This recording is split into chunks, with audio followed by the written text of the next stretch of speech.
Welcome back to the Rise Over Run podcast.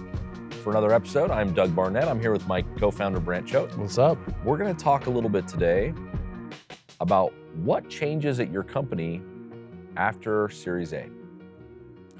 And talk a little bit about maybe some of the perspective of what it's like to be leading that type of company, and also the things that you may notice working at a Series A startup that are different, very different, from a more earlier stage company. Essentially, the clear marker at a Series A is you have convinced some investor that you have found some sliver of product market fit, and it's time to scale up the go-to-market.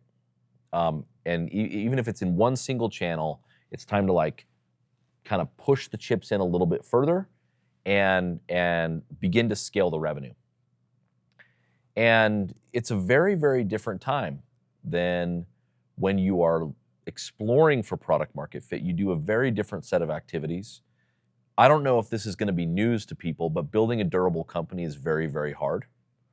It is. It's very hard. Company building is not an easy thing. And we're running into all sorts of new experiences that are challenging. I think what we should start with is I want to talk a little bit about team, roles of leaders, the types of people that we recruit. As we are scaling the company now, Brant, what have you noticed in your own job as it relates to being a leader in the company, leading all of our technical and R&D teams, that is significantly different than it was before? I think it's much harder to know what's going on. My team, is getting up to close to 30 people. And, I think I have the ability to understand everyone's jobs at a fundamental level, but the amount of time to go consume 10 hours a day worth of work times 30 is just impossible. And so for me, I'm constantly having to kind of revamp the way that I get signal out of what is happening down on the ground. And with every change we make and every person we add, that kind of takes like a slightly different form. And it's also, I think the stage where I need help doing that. I need people, you could call them middle management or whatever, but I need people that are kind of like sense-making apparatuses for each function that I have. And so, we've built that out. I have someone that leads product design, engineering, data, and, they kind of help me know where I can spend my time and have the highest leverage, and kind of orient my focus. I think that's the major difference so far. Have you found, is there one or two anecdotes that you can call out here that have been more effective than not as far as helping you scale across, like what you're saying, 10 times 30 every single day? For me, I can read really fast, and so I rely on help getting kind of digests and feeds of data given to me, and so I consume a lot of text via Slack and Linear we use to project manage. That kind of helps me quickly scan through a lot of what happens on the ground, and things will stand out that is either exceptions I need to go kind of hone in, let's say a piece of code that's about to ship that I can kind of have a sense is going to go poorly, or it might be that we've defined a product in a way that's unclear and I can kind of see that downstream it's going to cause confusion, things like that. And then we started to do more aggregate level reporting. So coming up with ways to measure performance and all the kind of standard things that you might see at a larger company, we're starting to make sense of, how do you measure an engineering team's effectiveness? How do you measure quality? Things like that. We're starting to put aggregate level reporting around. I think kind of that combination of high-level aggregate and then still giving me the ability to swim around in the weeds as much as possible is, I'm always looking for the right balance of, but I think we've settled into a good place. I want to just double click a little bit because I think this is an interesting topic that I get asked a lot by non-technical leaders, which is how do I know if my technical team is doing a good job? I get that question like all the time because I am at complete peace with the technical output of our teams. And our senior team had kind of this discussion in a recent strategy meeting. And there are, quite a few quantitative levers that we're pulling on. And you've kind of mentioned some of these things. What are some of the quantitative things we're looking at inside the R&D org? So we're starting to look at, I think, metrics that are not useful in isolation, but in the aggregate, they tell an interesting story. So the number of pull requests, or said another way, the number of times that someone adds an additional kind of functionality to our code base. The count of those things we look at over a week, month. And if someone is, 50 to 100% lower than everyone else, that tells you something. We're looking at the number of bugs that people ship. We're looking at the number of times that, engineers will jump in and leave comments on other people's code. Kind of gives an indication of how much they help their teammates, more or less. We look at how long it takes us to roll back when we make a mistake. I think there's like a number of things that in the aggregate tell us the health of a team. And sometimes when there's massive outliers with some of the other data points, we can kind of go look as to why. And sometimes there's interesting stuff there. Taking that and like kind of translating it over to the non-technical crowd is really hard. And I don't think it really tells, you guys anything that interesting. This is why I wanted to start with the quantitative stuff, was because I think most people, especially data-driven leaders that are non-technical, they want a scorecard. The same way that you would have in sales or in operations, the same way that you have in finance. And there are things to measure. However, as a senior team, where we landed was essentially like this qualitative aspect, which is like, how do I feel about the output that R&D is providing my organization? And I have been in companies where the feeling is I don't get anything for the dollars that I spend in my allocated budget, essentially, like these dedicated resources that I have or this slice of the team that I have. And ultimately, the way we're really thinking about this from an output perspective is saying, when I have a problem, when I have a bug, when I have a feature request, when I have things that I want from the R&D team, do I get them? And interestingly, like as we went around the room, overwhelmingly it was like, actually, yeah, that's exactly what happens. And I think when you think about those two kind of levers to pull on as a team, that's a very clear, you can kind of get some semblance very clearly if the team believes that good things are happening inside of the R&D org. Yeah. I think the other thing we landed on, that we're going to experiment with is we have a channel in our Slack, in our communications tool that basically is a request to the product and engineering org. And it says, hey, I'm stuck. Here's why. Here's what I can't do.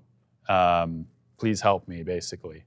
And as we go through and look at those, I think the volume of requests is interesting. It basically represents like friction for one of our customers, like the people that we support internally.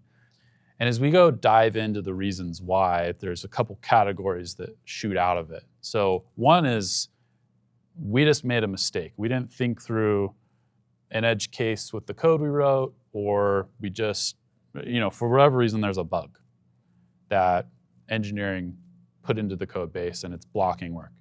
The other category is that we introduced some new functionality and we didn't train people on how to use it. And so they think something's broken, but it's just kind of lack of understanding. And then the third category is we've introduced new functionality and it has now kind of created questions or caused people to look at the product and the use case we introduced in a way that is causing them to ask for something new. So they're like feature requests in the form of like, hey, I'm stuck, I need this thing. Each of those three is really interesting and tells us like a specific thing we need to go work on. We need to ship less bugs, we need to have better training, or there's functionality that we still need to kind of account for and go build. And I think looking at that number weekly gives us a sense of like, okay, let's take last week. It was painful. We shipped a huge launch. Yeah. And it's kind of downstream of that. Yeah, and it's, all across the team, all kinds of different ways that people are getting stuck, having to stay late, work longer hours, and all that type of stuff, just to kind of get the core job that they normally do done. And if we kind of correlate that to this output, I think as a non-technical team, we can take a number and maybe some of the anecdotes about how we were blocked and form a gut feeling around like, what is our tolerance in terms of number of bugs or unplanned feature requests or training issues that we're comfortable with. And I think if you have that regular discussion, then we can collectively go in eyes wide open saying, we're going to continue to move fast and deal with this pain. Roughly, it's going to be like this type of pain or this much pain. And that's just like our strategy. Now, with certain things over time, we might look at it and say like, we have some narrow part of our functionality or the business that just can't break. Like, billing might be one of those things, or like how we account for revenue. Like those are things that just, we probably shouldn't have a lot of tolerance for problems around. And so I think also it gives us the ability to have that conversation, looking at this metric we're talking about, and say like, maybe we're okay if we make changes to like the QuickBooks integration, that there's like a broader set of processes and checks and balances, and thus it takes longer to make changes there. But I think what tends to happen that's the problem with like larger companies is one thing goes wrong and they make a broad sweeping change across an entire organization that introduces new processes, checks and balances, and just slows down everything for the sake of the one exception that happened.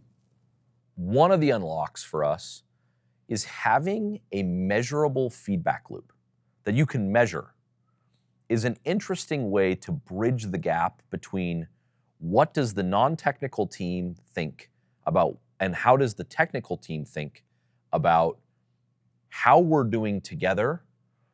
And it has been a very illuminating thing to watch kind of those, ramp after a launch and then come back down after a launch. It's a really interesting way to measure that. Also, one other thing that I want to just maybe dig at a little bit here. Initially, this big launch that we were launching was scheduled to launch about now. I pulled it forward a month. Well, I said, can we pull it forward? Can we narrow the scope a little bit? Can we really push to get it launched about a month ago? And then that was before the holidays. So anyway, it's not quite really a month. It's probably like, let's say 2 weeks of real time that has passed since this launched.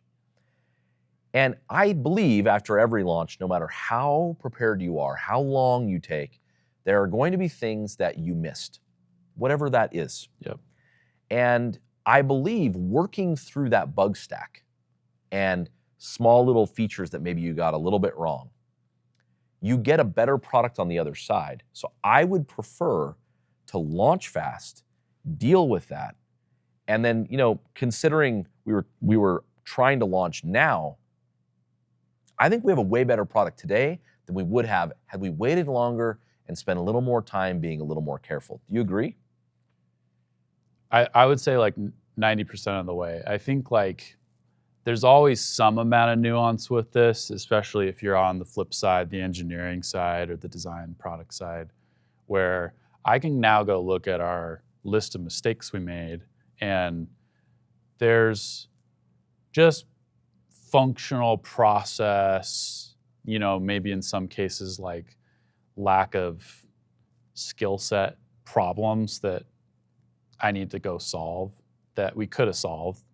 We didn't necessarily have the foresight to go do it, but I think that there's a lot of like solvable problems where I agree with you, and I think there's this battle always is like, oh well, if we just had more time, we would have shipped this we would have thought through everything better, and that's just like not true. Yep. It doesn't materialize that way. And Time does not create new strategic insights. No. But it can reduce unforced errors, essentially. Yep. Yeah.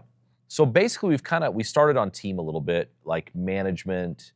Now we're talking like scaling product, essentially, across the org, how it looks differently when you've got, now you've got quote unquote departments that are weighing in, they have feature requests, they have things that they need, etc.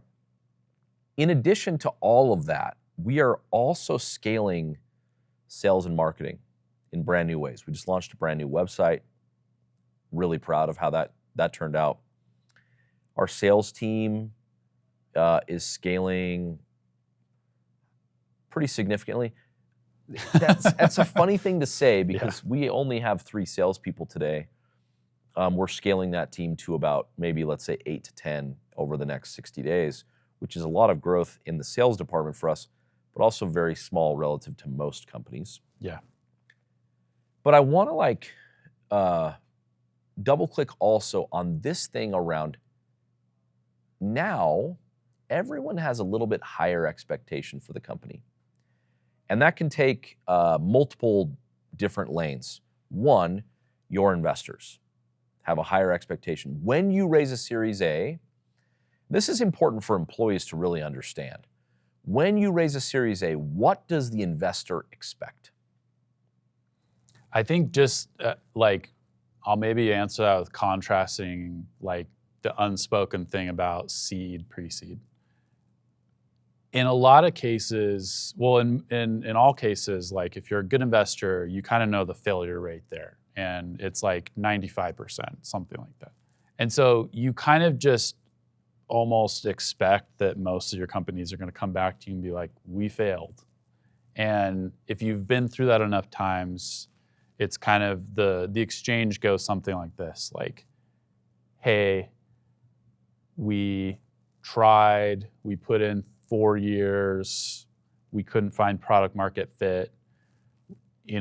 I worked 80 hours a week to try and do it, and we just couldn't get there. And the investor goes, hey, I saw that you put in your effort, and like Product market fit's hard to find. it's hard. And as long as you were good at communicating, they're like, I'll probably invest in you again. Series A, it's kind of like, the amount of money they're giving you for one is somewhere on the order of 5 to 10 times as much. Yep. Getting, having someone give you $20, $30 million is a big deal. It's a lot of money. There's a lot of expectations as a result. So I think that the amount of formality around what you report on and how often and all that type of stuff comes in the form of like board meetings, for example. Like, how many board meetings did we have prior to raising a Series A? 0. Yeah.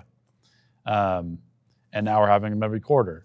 And they're really helpful, and I'm glad we have them. But they take a lot of work to prepare for, and they, kind of force us to sit down and look at our financials in a different way, to make sure that we have a good story around where we're trying to go beyond just the next month in terms of company strategy and product strategy.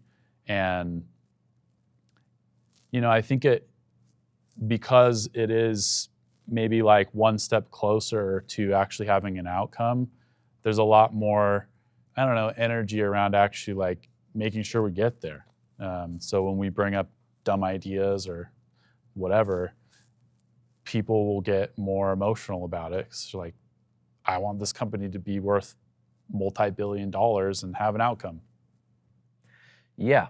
So to that, the first set of expectations that change are investors, and that actually is part of the Series A. It's like, here's the money, and also attached to the money are these things that you've just laid out. Additional governance with the board. We expect now for you to go execute at a pretty high level. Let's talk about employee expectations. When you are hiring at the very early stages, and the team is, let's call it sub 10 people, the type of people that are choosing to make that bet, at least I hope this is true, it's probably not true for everyone, but I think generally it is. They understand that the failure rate is very high. And high beta outcomes, both downside and upside, are true. And that's what they're looking for. And usually what you're getting there are people who are looking to basically extend into a new opportunity that they've never been given before. Scale across multiple areas, learn, and see if they can take the next step in their career. When you get into Series A, and we're about 70 people now, and we'll grow to, let's call it 100 people over the next 6 months, let's call it roughly. The hiring profile changes. Yep. And the type of people that you're recruiting, and not just the hiring or the hiring profile, the types of roles that you're hiring for are significantly different. They're way more specialized. As an example, to give some examples, we just hired a director of design that we've never had anyone that's working on design before. And I'm not talking about UX, product design. I'm talking about brand, the marketing side of the business. Yep. We're hiring for a controller.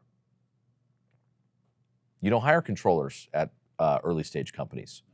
So these are, a controller specifically is working on things like accounting, revenue recognition, and tax strategy.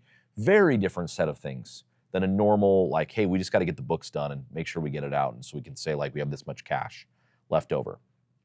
The types of people that are choosing to take those jobs are very different than your very early stage employees, which means they have a different set of expectations. And this is what I think the primary expectation is.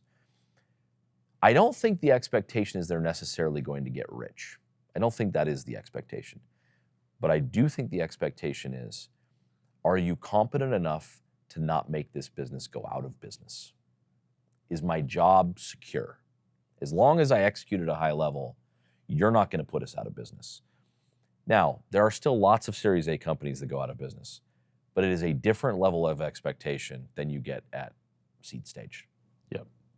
One kind of interesting twist on this is the transition of the people that you bring along between these two things. So I would say the people you hire in the early days are mostly generalists, and they're mostly, uncut gems of sorts. They need some polish and refinement around the edges, highly motivated, and they are rewarded in the early days for what I would call hero mode. Early days, we can't see a week ahead of ourselves, and a problem comes up, and this type of employee hears about it, and they just divert all of their attention immediately to it, jump on it, crush it, solve the problem. The stage we're at now, we're looking down the road 3-6 months, sometimes longer, and you actually don't want people to hero mode everything. There's too many things to do, and this happens with particularly ambitious people the most. They're used to being able to solve problems really well, and they want to solve the most important problems, and they love that feeling of heroing. That dopamine hit. Yeah, and so what happens is that, they hear a problem and they're like, okay, I'm taking this. But then another problem comes up like 3 hours later and they're going to take that. And over the course of a week, they've hoovered in 20 to 30 problems that there's no way that they can solve all of them well. And it starts to have this like weird adverse effect where some of your best people are actually producing some of your worst results on some of the most important things. And so it kind of takes a lot of like coaching and focus on our end to like watch for this, identify it, and kind of make sure that people aren't getting them over their skis with the amount of things that they're trying to load on themselves. Because this isn't the early days anymore. Like carrying and, you know, trying to do that with 4 things at once is entirely feasible, but it's not with 30. That's right. That gets into, you are always walking a knife's edge with resource management and hiring. I don't think we've ever gotten it perfect. We are either under hiring or over hiring. We are never like, oh, we just really perfectly nailed that. I think it's hard for people to understand because I think people are like, oh, this is coin operated. And when we need to do a job, we put a coin in and we get soda out and like we got the results that we want. It's not really how it works. And so, especially with your most talented, ambitious people, if you are one of these types of employees, you've got to be really honest with yourself about what can I legitimately do very, very well and continue to perform at the level of that I expect of myself. And then communicate openly with your leader about the fact that you need more resourcing or you need to offload some of these things, because I think hoovering is the correct like way to think about this. It's like when the suction is strong, a lot of stuff gets sucked up, and you've got to have a filter there. It's like how a leader needs to coach these really ambitious, highly talented generalists that can do a lot and are so important at any startup or any company, really. And so this culture begins to set in that you've got to start defining about like what you want the culture to be. And our culture that we are trying to build is one of high performance. What that means is we want a place, and I've been noodling about this, we've talked about it lots of times, this to be a place where you are intimidated by the work of your peers. Not cutthroat, that's not the culture, but it's like you're inspired. And in order to do that, a couple things have to happen. One, you have to keep the hiring bar extremely high. Because as the complexity grows, the talent bar doesn't have to stay here. It has to have a slope to it as well. If you can succeed at doing it, the culture kind of takes care of itself. Because great people love to work with other great people, and they produce this symphony of results. But if you don't succeed at doing that, what ends up happening is you're under-resourced, your best people are taking on too much because they can't farm it out to the other people because they'll fail. And this is when things start to decline. Yeah. And it's like really painful to manage over time, because I think you have either people that you hire and kind of know within the first, 2 months that they don't quite meet this bar that you've set, but they're not the type of people that would get fired at like 98% of other companies. They just wouldn't. And so you're like kind of faced with this, what feels like a cutthroat decision.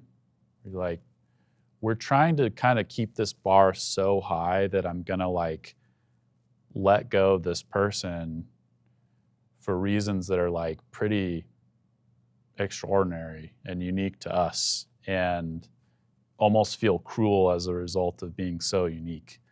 And yeah, we've had to do that. And I think the other case that pops up is this like transition where you do have people that kind of like meet needs at an early stage that start to get overshadowed by the people you bring in, or they, for whatever reason, like just can't really progress past where you hired them at. And dealing with that, where especially with some of the people that are like, got in with you at the early stage, like you wrestle with, I want to have like a sense of loyalty to these people. They believed in us when no one else did. But we also have this standard that is continuing to kind of like change and go up and up and up, like you're saying. And finding the middle ground there is tough. Yes, where, it is. You don't come across like this like cutthroat, soulless leader. But the flip side is we've all worked at places where certain people shouldn't be on the team, but the leader doesn't have the guts to fire them. This is hard stuff. And you have to have a deep care for the people in your organization on both sides. When you move on from someone, for whatever, you've named some of these reasons, making sure that process is well vetted and that they understand what's going on and why, even if it's painful. But the other side of the care is you also have a responsibility to the people that work there and the people that invested in your company a lot of money.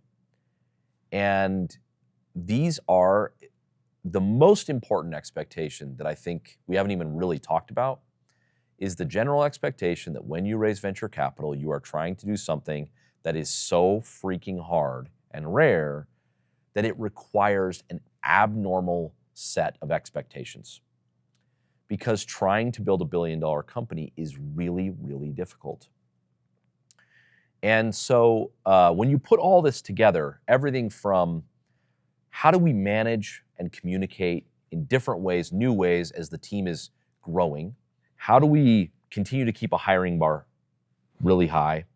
How do we scale the systems inside of the organization to go be successful, whether we've talked specifically in detail about, product and engineering, R&D, and at the same time, growing revenue as fast as you possibly can to support the business and become a profitable company and all those things, and then deal with the expectations. Being a founder is not for the faint of heart. And also, being an executive at an early stage company, you have got to be able to deal with a mountain of ambiguity and change. As an example, I sat down in my staff meeting this week and said, we're no longer doing monthly strategy meetings, we're moving them to quarterly. Brant. That was just like an overnight decision that we had made. And we're changing up pretty significantly the way my staff meeting operates. Those changes in large organizations take a lot more time and feel a lot more thoughtful. I'm not sure that they are more thoughtful. So I think understanding these things, if you are currently at a Series A startup or a super fast growing startup, whatever, if it's not specifically at this stage, or you want to join one, this is the environment that you're coming into, and it's certainly not for everyone. And so hopefully this discussion is like illuminating, maybe pulling the curtain back a little bit about what it's really like to work at a company like this. Hope you guys enjoyed the discussion, and we will catch you on the flip. See ya.